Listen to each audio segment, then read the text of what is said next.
And action.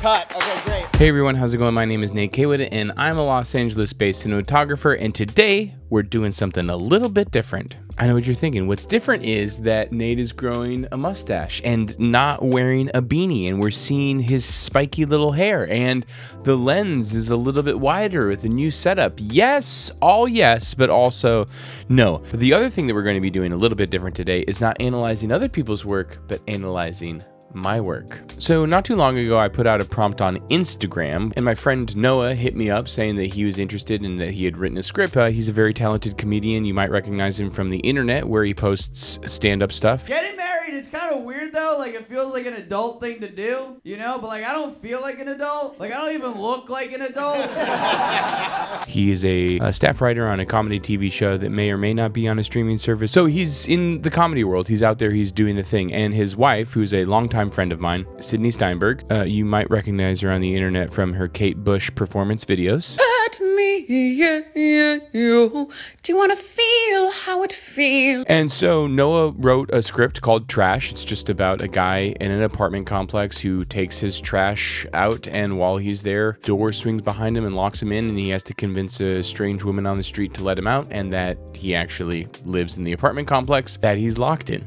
To which she doesn't believe, maybe. I don't know, we'll see. Just to give a quick setup about how we did this, we shot on the Sony Venice 1, the original Sony Venice. We shot it on the Blazar Remus Anamorphic lenses, which is a 1.5 full frame anamorphic, which allows us to shoot open gate on the Venice and get a 1.5 stretch, which ends up making the aspect ratio like a 2:2 aspect ratio, which is sort of between CinemaScope and traditional 1.85. So it's a nice happy medium. This is a moment that I just want to go to the footage from on set. This is how you make me feel. This is how you make me feel. Oh, good, oh, great sunshine all day. This is how you make me feel. And I feel good. And that was a little cat break because I feel like we all needed one. But it is a great opportunity for me to give a shout out to Gerard Williams, who is an incredible cinematographer who hit me up on Instagram and said that he's willing to come shoot BTS for me to help out the channel. And he did, and his work was incredible, and I look forward to working with him for a very long time. And one little quick side note before we really get into the meat and potatoes of it, I do want to mention I am not a colorist. I just kind of eyeballed the look for the footage from the film. It is not the final color. We will absolutely get it to a colorist. The film's not even edited yet, but I just wanted to give you guys an opportunity to see what I was working on. So let's get into the technical stuff. Just to be clear about this production, there was no budget whatsoever. Almost. It was almost $0 budget. So the Venice is mine, so I brought that on. We got a set of Blazars from my friend Leo, and I brought one light. We only had one light to do this. It is the Cream Source Micro Bender. You can see it in an image from the BTS footage right here. We also had a 6x solid rag for negative fill and one floppy. So the entire film is lit with one solid 6x as a negative fill, one floppy as a negative fill, and one Cream Source Microbender.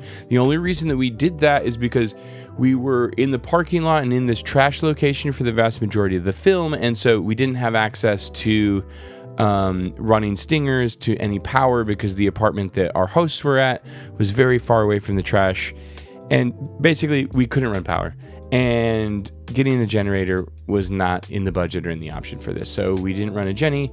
And because of that, the smallest, most punchy, most mobile light that I had was the Cream Source, because it runs on gold mount batteries. And so that's what we did. We ran it on gold mount batteries, and we used negative fill for everything else.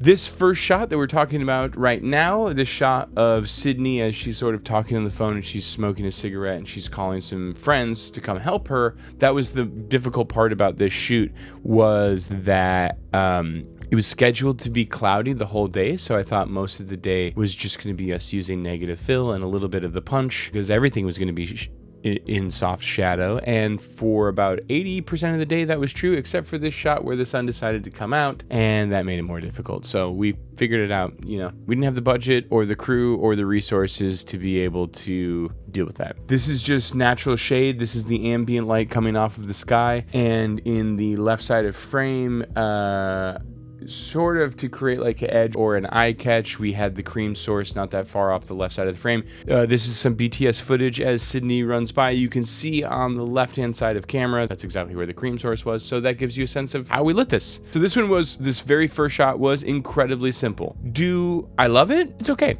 I think we were very limited by our resource. We were very limited. We were moving very quickly, which is really great. Sometimes it's just important to like, I feel like this film was an exercise. It was an exercise for all of us. It was an exercise for Noah as a writer, director, and an actor. It was an exercise for Sydney. And it was an exercise for me as a cinematographer because we had a very, very tight tool set. And that was just what we were dealing with. And we just had to work with what we had. And so what I have going right here for this shot is a floppy over the camera, over my head as a courtesy so that I could see the monitor. And the cream source just left of camera, trying to bring in some eye catch level and just trying to bring up the level on her face because the level on the building behind her is so hot because it's in direct sunlight. Let's move on to the next shot. I think it was just an interesting opportunity to explore composition. We had the cream source camera right deep in behind Noah as he's walking right to left, and that was to just like sort of create an edge light coming from behind him as he was walking away from the light, but doing almost nothing. You can see the difference between what it looks like when the shade was out and as we move along to see how the sun looks when it comes out. So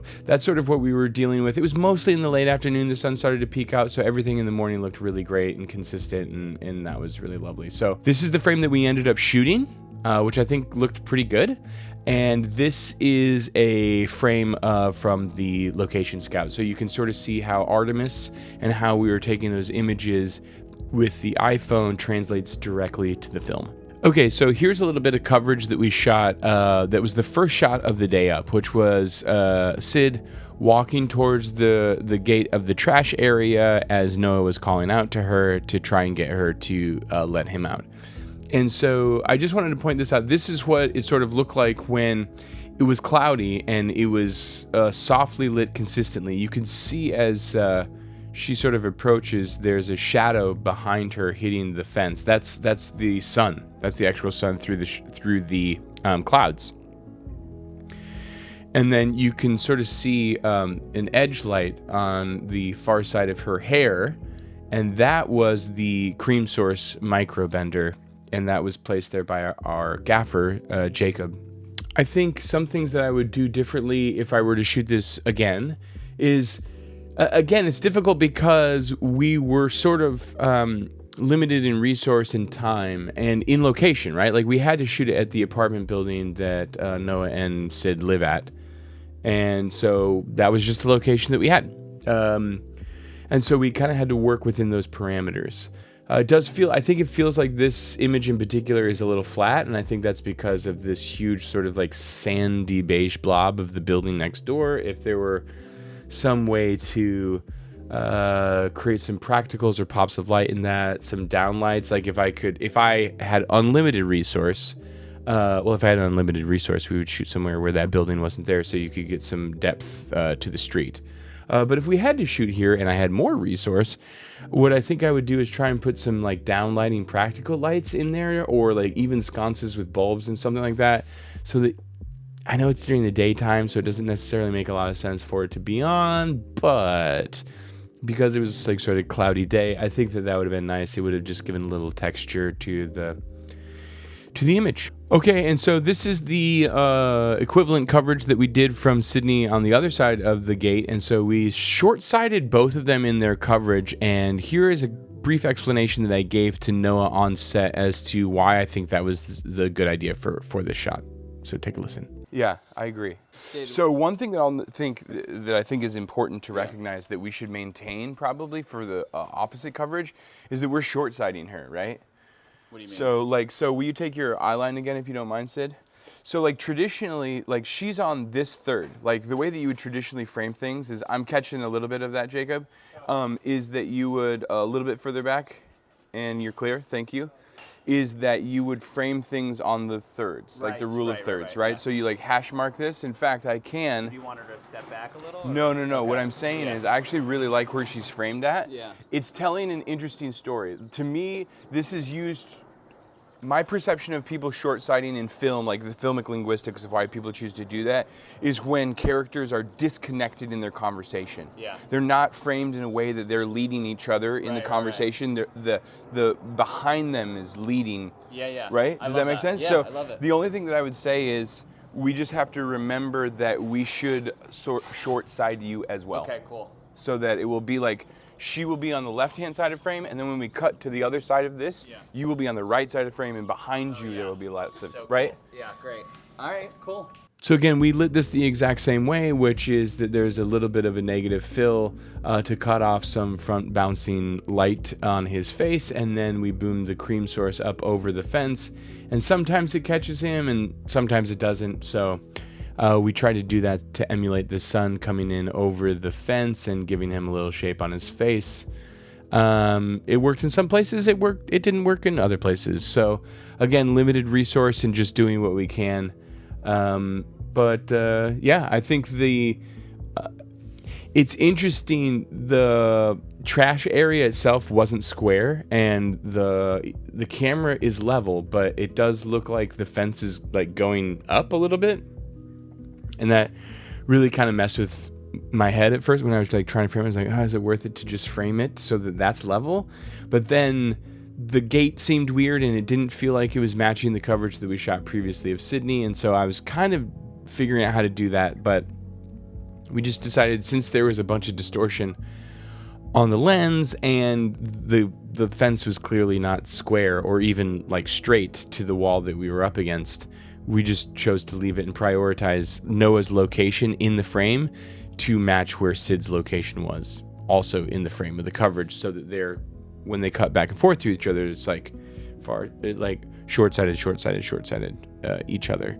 So, and the reason that we did that was to make it feel like they are disconnected in their conversation. Okay, so this is going to be the final shot that I talk about, because I think it was just a fun little thing that we discovered on our location scout, which was like, oh, what if we tried to shoot through the fence to give the POV of Noah as he's looking at this woman? And we were able to find a little knot in one of the fences, and we may or may not have prodded at that particular knot with a finger or tools to see if it would come out, and it did. So we now have this hole that we were able to shoot this coverage through. So Sid, there is no lighting whatsoever on Sid at all. This is just the camera shooting through the fence and just ambient cloud cover of Sydney's face. Not a lot of frills in this one. Again, we only had one light and we had two sources to create negative fills to help shape the light. It was an interesting Southern California day in the fact that it was supposed to be cloudy the entire day, and 80% of the day it was cloudy, but SoCal sun just had to break through a little bit, which was difficult for us. If I had more resources, we were dealing with the sun, I definitely would have tried to silk as much of it as possible to try and maintain consistency in like the quality of light coming from above our heads, so that it would have been top lit the whole time. But we didn't have that privilege. We didn't have the resource. We didn't have the labor resource. We didn't have the monetary resource or the actual tools to do that. So we worked with what we got. Let me know what you guys think. Really simple setups. We only shot 10 frames for the entire day, and we did that on purpose because we wanted to be able to take the time with performance, and if we had to wait a little bit for light or whatever reason, we wanted to be able to have that. So let me know what you guys think of this format. Let me know what you guys think about the new frames. I'm interested about this. I got a little bit of a wider lens. It feels like I can pop in and pop out. And are you guys missing the beanie or no? I'm really excited about the format that I've been doing, but I am trying to figure out how I can bring you guys along the ride while I'm working on productions, while I'm learning myself, while I'm in the trenches trying to get better at the craft of cinematography. And hopefully I can bring some of the knowledge that I'm learning practically on sets to this channel. And I definitely want to just kind of get out more. Like, I love the studio, but I also want to bring you guys along with me. So let me know if you're interested in more content like that, or if you just really like, yeah, dude, just stick to lighting breakdowns, never leave your studio. We don't want to see you in the real world. Let me know. Thank you so much. Please like, please subscribe, leave me a comment below. Let me know your thoughts. It really helps the channel out. I really appreciate you guys. Thanks so much. Speak soon. Cheers. Just to be clear, this video is not sponsored by Blazar. I reached out to them specifically because I'm prepping to shoot a feature this summer, and I want to shoot it on these lenses, but they didn't have any around. I'm just looking for like a promo version that I could shoot with, do some BTS work about, you know, some content. They didn't want to play ball, so I had to rent these off my buddy.